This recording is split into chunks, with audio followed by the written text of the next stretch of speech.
Enlarge Britta Pedersen, Picture Alliance via Getty Image There are plenty of good reasons that people should cycle more. People who exercise more are healthier and can score higher on cognitive tests, for one thing.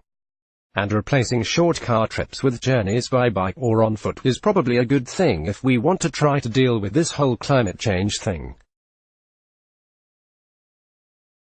But that will only work if people feel safe swapping the 2-ton deathmobiles for a pair of pedals.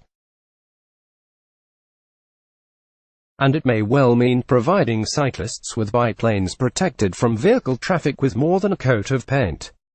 In fact, a study from Monash University in Australia suggests that merely painting bike lanes onto the roads may be counterproductive. The researchers conducted an observational study, gathering data from 60 cyclists in Melbourne, Australia. For a week or two, the cyclists were equipped with sensors and cameras to capture data over the course of their riding.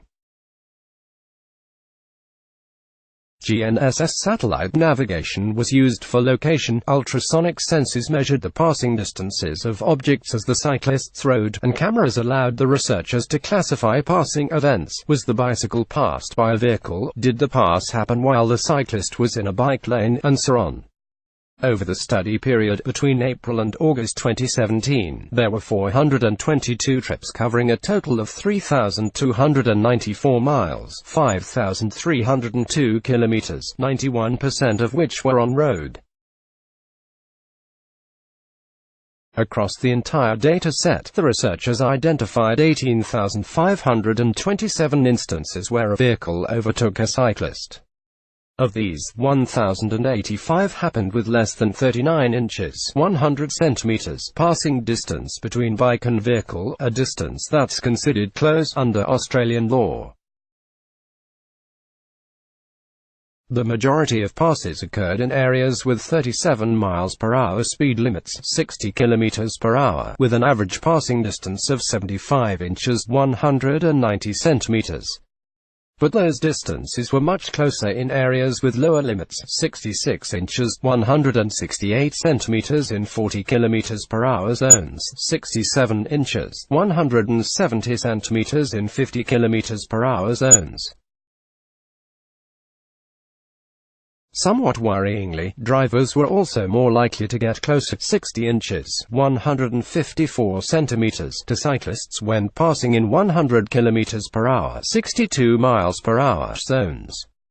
Enlarged people lie on the Pennsylvania Avenue bike lane in Washington, D.C. on April 26, 2019. The Rally for Streets That Don't Kill People was held outside the John A. Wilson Building to call on Mayor Muriel Baz's administration to act on safety measures for bikers and pedestrians.